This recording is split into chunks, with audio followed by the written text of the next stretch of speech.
What if I told you that oil and gas isn't the dying industry the mainstream wants you to believe? Yeah, in fact, this could actually be one of the most underrated investments of the next decade, outperforming even your favorite tech stocks. Absolutely. There's ESG mandates. There's a push towards renewable energies. There's a ton of hype around EVs. When you actually dig into data, the demand for oil and gas is not going anywhere, and significant supply constraints could create, honestly, one of the biggest wealth building opportunities of the decade. So we're going to be diving into this subject today on Only Exit. You do not want to miss this episode.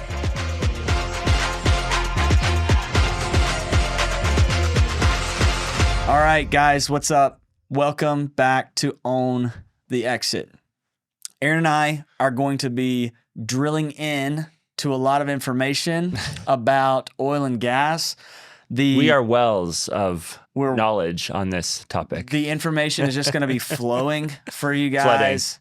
And we want to start by helping you understand why the frack this is important to you.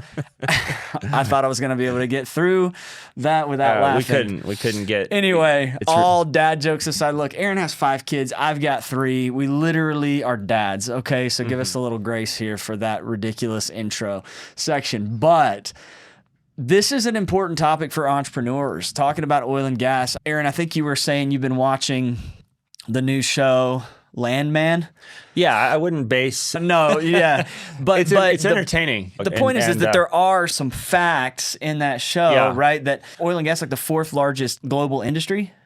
Yeah, it's up there, definitely in the top 10. It's right up with pharmaceuticals and all these different global industries, food, everything, and then even the industries that are larger in annual revenue are all dependent and tied to fossil fuel production. Yeah. And when they grow, this industry grows because it's so intertwined with basically the world we live in. Everything. And so whatever business you have, whether you sit in a coffee shop on a laptop and sell trinkets on Amazon, or whether you own a marketing company that has 25 employees, or whether you own a plumbing company that has 50 crews that go out and do plumbing work, like you're a business owner, everything that you do at some level depends on fossil fuel carbon-based energy. 83%.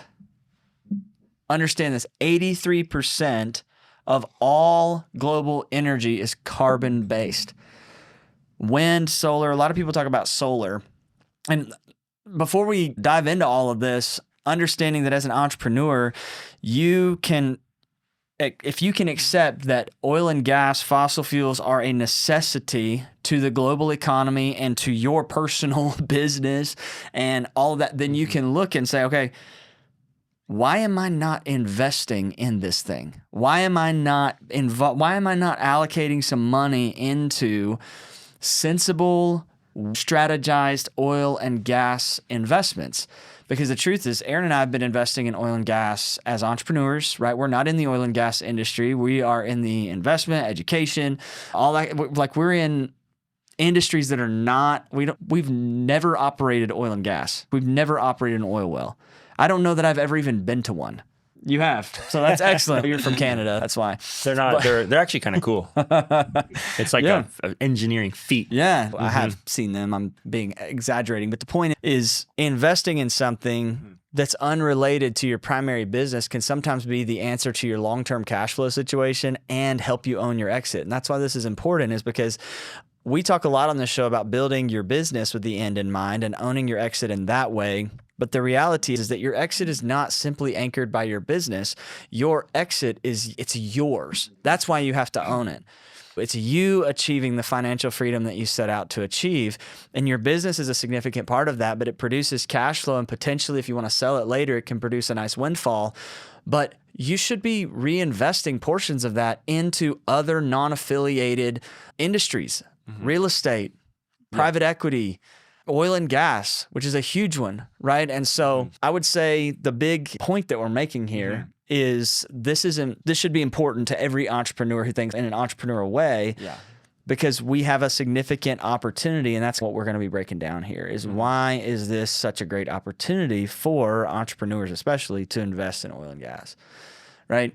Yeah, as an entrepreneur, we say this all the time, but you're always probably going to be working, right? You're going to just being wired that way. You're always going to be wanting to add value. You're always going to want to be started something new, right? If how entrepreneurs are, they'll probably be working, will be working in some capacity doing things. But like Caleb said, just this idea of creating other cash flow and other income streams, wealth building that's separate from that, so that it's not all dependent or tied to your daily efforts. And so, yeah, it's really important. It's really important. And I think the conversation starts in understanding the value of this in the overstated misconception around green energy and renewables and how they're the way of the future and they're taking over and oil and gas is a dinosaur. Because the truth is that even after more than 2 decades of significant advancement toward renewable resources, renewable energy sources, things like solar and wind and hydro and nuclear, all of those different means of producing energy, all of those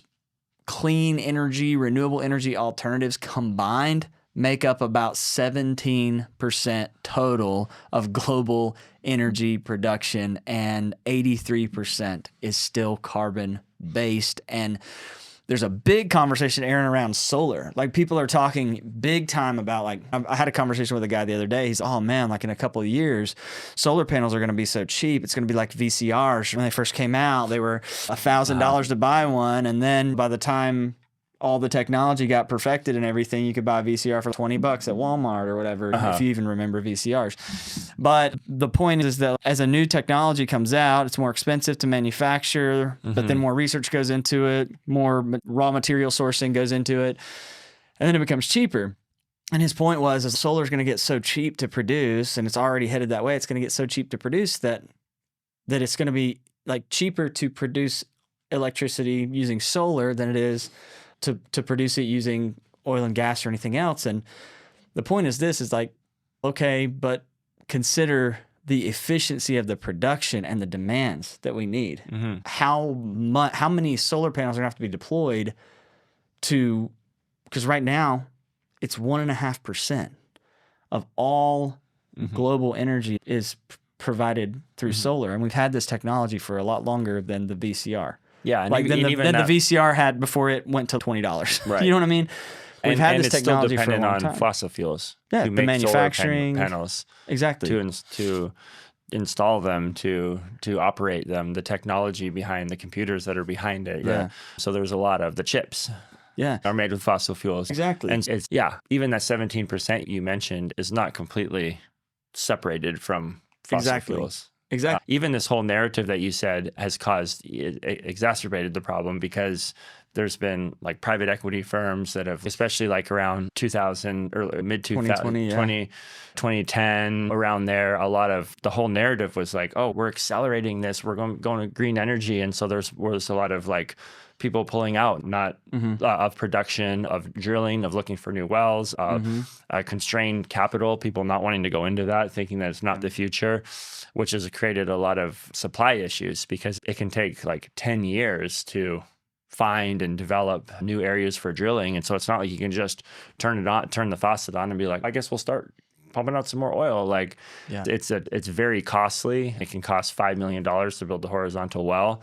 And you got to have tons of capital, and it takes years to find these areas, and there's a lot of regulatory stuff along with it too. And just in our research, that's contributed a lot to the problem. This narrative has actually hurt. It's good for the future of those who are investing in fossil fuels, because there's actually tons of oil in the world.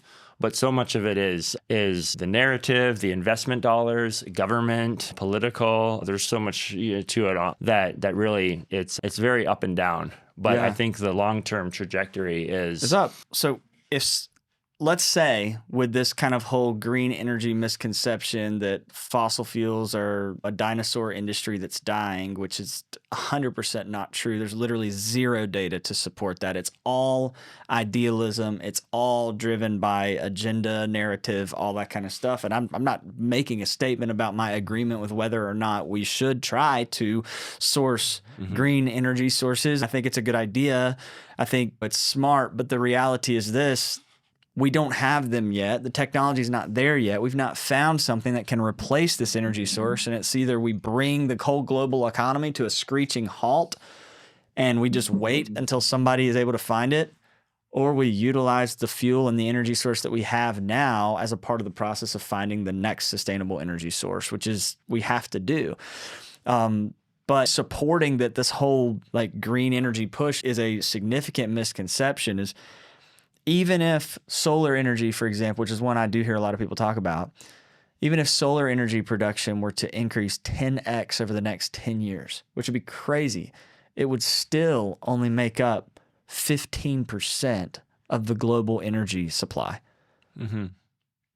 And you would still be getting the vast majority of your energy from, and the likelihood of 10xing the output over 10 years is totally low. And then I know you were increasing demands for energy and population growth and all these things. Everything's going to grow. And then even the demand on energy to produce those solar panels, the point that you made before. But you were talking before the episode, some of the research that our team had done around, there's also a big mineral problem. Mm-hmm. So like it takes a lot of different kinds of minerals to produce like the batteries that can hold and store clean energy. Right. So talk a little bit about that. Yeah, the numbers was 40 times more lithium production, 20 times more nickel, 38 new cobalt mines to meet global EV targets. Where are all those mines and how are you going to build them? And they're powered by diesel primarily. Yeah. And again, even as this push for alternative energy sources is growing, and I'm all for that. Yeah. But that puts demands on fossil fuel, and because everything is tied to that. And so you said we need 40 times the lithium production. Yeah. You said 20 times more nickel, and we need at least 38 new cobalt mines. Yeah.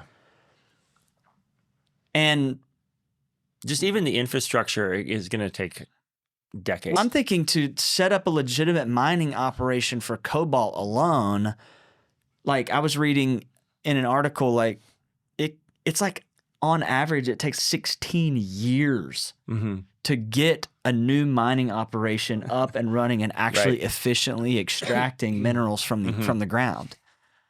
Yeah. And then the way that you get there is by burning a lot of diesel in heavy machinery that cuts. I don't understand how people can say that an EV vehicle is carbon neutral. It's not. No. And it won't be for a long time.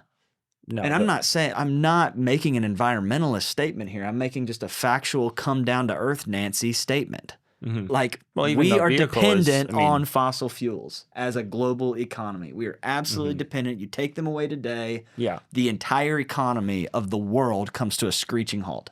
Yeah. Totally. Even the actual physical vehicle is made with using fossil fuels. Yeah. Every component of my the Tesla, tires, the metal, to the plastic, the plastic, which are petroleum byproducts. Yeah. Like all of it. Yeah. So then let's shift to talk a little bit then about opportunity, because the reality is we are seeing a different level of capital discipline in the oil and gas industry. I know you had mentioned before in the kind of the 2010s, there was a kind of a new influx of private equity because if you're buying a non-operated working interest or an overriding royalty interest or some other type of interest in oil and gas production, then most of that was being purchased with upside in mind because of all of the new sexy technology. Right. Fracking, horizontal drilling, which to make it super plain, there's the old way of drilling a well is you just drill straight down and hope that you hit oil. There's no way to move the bore under the earth, right, when you get down there. Whereas with horizontal drilling, you can actually go down and really explore in the ground and move around and have a much higher probability, and a larger operator running horizontal drilling program, it's like a couple miles. Yeah, it's over diameter. Over 90% of the time they hit oil, and if you're a really great operator, they never miss. Right, and it's because there's lots of geological work, like you said. With all of that technology, they know with high probability Right. if there's oil. But that technology was new and sexy in the 2010s, right? The late 2000s and the 2010s. And so there was a huge influx of private equity capital trying to capitalize on. And so they were buying assets, right? They were buying non-operated working interest, for example, buying a well, paying $60,000-$70,000 per barrel of production per day. It's called BOE, or barrel of oil equivalent, right? They were paying $60,000-$70,000. So if a well's producing 10 barrels a day, which would be pretty low output, producing 10 barrels a day, they're paying $700,000 for a non-operated working interest ownership in that one well. Right. Right? Come, you get towards the end of the 2010s, now all of that, and let me back up. The reason they were paying that is because of the upside opportunity. Yeah. They could go in and utilize all this new sexy technology to drill a bunch of new wells in that same location and extract more oil and increase the barrel per day production, and then sell that whole package for a bunch of money. Or they go in, they incur a lot of costs drilling oil, and they end up not hitting anything, and they get a huge tax write-off. So there was two strategies. It's increase the asset value, we'll make a bunch of money, or get a bunch of tax benefits, and it'll diversify across all of our investments and lower our tax burden. Whereas it's shifted now, where you're buying, and our last fund that we did, and we invested about 2 years ago, those acquisitions were somewhere in the ballpark of 10 to 15,000 per barrel of oil per day. So you're buying existing cash flow. You're not just buying upside. And all of that, because a lot of that private equity capital and institutional capital came out of the market because of government incentives to invest more in clean energy alternatives. And so I guess the point that I'm making is that the capital is becoming a lot more disciplined now in how it invests in oil and gas opportunities. And there's really an open door because of the exit of so much institutional capital for regular, everyday investors, business owners, guys who have cash flow and they want to turn their cash flow into cash flow, to be able to get into opportunities that were previously inaccessible before because they're not competing with big, gigantic institutions to acquire them. Yeah, just like any asset class, you got to look at two things: the macro trends. Is this something where the trajectory is in the favor of investors? And then number two, due diligence and management and the actual operations of that. Yeah, because you can be the greatest operator in the world, and if that industry is going down, it doesn't matter. And the opposite can happen, where you can catch some tailwinds of economic upside, but if you can't operate. And so I think those two have to work together. And so we're drilling in right now a lot to the macro. Yeah. And then, of course, you have to look at the actual operations and who you're going with and where you're actually putting your money on a deal by deal basis as well.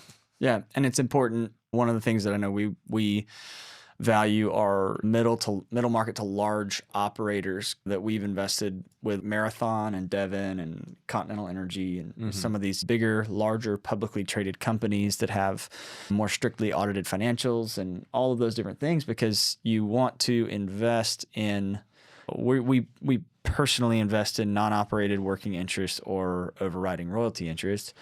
And the reason being is we don't want to have to be the person on the ground, the expert in operating oil.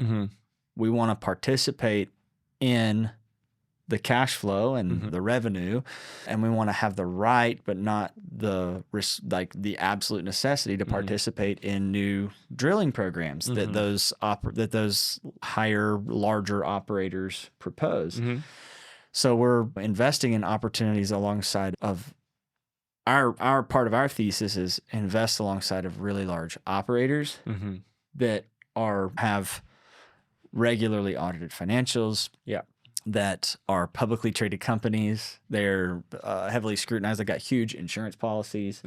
Part of the due diligence process, even in an acquisition, is thoroughly reviewing their insurance coverage, because one of the big risks with an oil and gas investment is environmental, right? The environmental risk. What happens if you have an oil spill? So we're mitigating that in our strategy and in our thesis by we're not investing in anything offshore, right? Because something like 90% of all oil spills happen offshore. So then the remaining 10 that happen onshore, we want to make sure that those are, like, we have great insurance coverage to cover those, which protects not only from the damages that are done and the repairs needed, but also from any potential environmental litigation that would transpire from an oil spill that was not handled appropriately. And that's an important part of our due diligence, because we want to protect our investment, right? And so having operators that have great insurance policies is a huge part of that. And large publicly traded companies typically are going to have that. Yeah. Cool. Well, that's a lot. Yeah, we're talking about a lot of stuff here. So I think let's just break down our thesis. Yeah. Because we could spend a lot more time pointing to all the research and stuff that we've done on supply and demand in our primary business. We're doing some master classes and stuff like that. So if you want to get more connected with that, you can go to oakiq.com and just peruse around there. You'll see everything that we have available and that we will have available on the oil and gas space. Just get on our newsletter and you're going to get that information. And so we're going to have, like I said, some master classes that we've done, some that we're going to be doing in the future that are going to help you be able to understand more of the information around this. But our overall kind of thesis for this is probably the highest value point, just so you understand how we're approaching this space. We're investing in existing production, non-operated working interests or overriding royalty interests. So we're investing in existing production, existing cash flow, right? We're not relying on exploratory drilling, wildcat drilling, any of that kind of stuff. We want to invest in something that day one is cash flowing. Yep. Cash flowing or proven undeveloped. Cash flowing, with the second component of that exactly being proven undeveloped opportunities, right? Which basically means with all the research, geology, proven undeveloped is basically like a 99% chance that there's oil there, where you can expand on the existing production. Exactly. Because you can stack now, so you can drill and tap in and then tap in further in the ground into the same reservoir and be able to lift more. And that's proven undeveloped. Using horizontal drilling technology allows our operators to be able to do that, and we get to participate in that and catch the upside of that. And so it's compounding the returns by our approach is to acquire assets over the next year, reinvest all the cash flow in the first year into those new drilling programs to maximize the cash flow, and then begin to pay out distributions of that cash flow a little bit at a time while continuing to reinvest in new drilling. But anchoring the portfolio in existing income, anchoring it in existing cash flow. And when we did this 2 years ago, I think the distributions that we've been paying out are like at over 15% annually just on the cash flow, and that's not the upside. This is something that we've been doing for a little while now. But the other part of our thesis, not just investing in existing production with proven undeveloped, is investing alongside of large operators. So again, we hit that a little bit, but is there anything else on that you think is important, that you think to point out why we want to go with the operators that we go with? Yeah, just the track record of operators, their balance sheets, the teams, this level of sophistication versus just smaller. There's a lot of, in this space, there's tons of kind of mom and pop smaller operations where it's family run. There's tons of people that own land, obviously, that have either doing a working interest on it, where some kind of small outfit is coming and drilling on that and getting the operations, or they're doing it themselves. We don't do any of that just because it's not scalable. It doesn't have the same infrastructure, right? Like some of these national companies and stuff like you're mentioning. So we're going into larger $100 million funds or larger diversified funds too. Yeah. where it's not just, hey, we're drilling this one field here. Yeah. It's going to be a fund that's going to have quite diverse, even if it's in kind of the same basin or geographic area or whatever. It's going to be more than just one spot. Yeah. It's going to be a fund. Yeah, diverse assets, but also diverse commodities, because when you lift oil out of the ground, a byproduct of that is natural gas. Yeah. And so we're also collecting and lifting that natural gas and exporting it to be converted into via pipelines to be converted into liquid natural gas. And so we want to, it's the last fund that we did, a lot of it was in the Scoop Stack of Oklahoma, because there's a robust infrastructure for pipelines and transportation and all that, which reduces the transportation costs, reduces the amount of flaring of natural gas, which is just like burning it off because you don't have the ability to move it anywhere because it's a gas. It reduces the amount of flaring you have to do. It allows you to be able to transport and keep more of that. So when we're investing in these things, we're not just depending on oil prices, it's also natural gas prices. So if one goes down, the other might go up. Liquid natural gas has been going up because of increased demand from Europe and other places. And so it's a diverse commodity mix, as well as a diverse large operator base and diverse locations. Right? Yeah, and some of these larger operators control a lot of the midstream, obviously the drilling, and then the midstream, and then getting it to the trucks, and they can control that kind of the end-to-end transportation of the fuel. And so that's another way to, just when it's a larger operator, that's been doing it longer, and a lot of it's track record. Yeah, we want to go with people that have been doing this for decades. That have proven out, their operations. The last kind of couple points to our thesis, how we're approaching investing in oil and gas right now, is using some debt leverage for acquisition, but only about 15 to 25%, primarily acquiring our interest as part of a greater fund in cash. And the reason for that, number one, is it reduces the risk related to the volatility of oil and gas going up and down. If it drops below, it's going to come back up. It always has. But we don't have some big debt service payment to make. And even as an additional layer for that, we are price hedging to be able to ensure that we're able to cover the debt service, right? So it's pro rata to the debt leverage that we're doing price hedging. So we don't want to miss the upside if prices were to go up, but we also want to protect ourselves in the event of prices going down for any amount of time. So that's how we're mitigating the kind of commodity volatility risk is through price hedging and using really low leverage. Yeah, and there's always lower leverage in this industry. Like even like national, like huge operators are probably only going to be like 40%. Yeah. And smaller, you wouldn't even be able to leverage that much if you were like a smaller operator, maybe only 20% or something, because of the stuff Caleb mentioned, because it's just wise, sound. It's the opposite of real estate where you get an 80% loan or something because you've got that hard asset, whereas it's cash flow based, it's future drilling. A lot of that cash is going back in to reinvest. And so that's something I love about this is I love it when it's debt free or very low leverage. It kind of eliminates a lot of the risk. Yeah. And then or at least mitigates it. And there's always a base case that we would underwrite where it's how much does it have to drop per barrel to actually not be profitable. Yeah. And when you don't have a lot of debt, there's quite a margin there of where we would underwrite to then if stuff goes up over $100 a barrel or drops down. I think it was like $58 a barrel or something. Our last fund was our kind of base case where it wouldn't be penciling out, which is just very conservative and having almost no debt. So things like that. Yeah. When they're underwriting on this one, it would have to drop to below $40 a barrel for a sustained period of time for us to run the risk of potentially losing money, which is really, even if let's say it were to drop below that, like it doesn't stay there for a very long time. And the price hedging helps to absorb that volatility. So if it drops below 40 and we're price hedged at 50% or whatever, then we would be selling at a $60 a barrel. So then the net average would be $50 a barrel, which would put us well within the safe zone.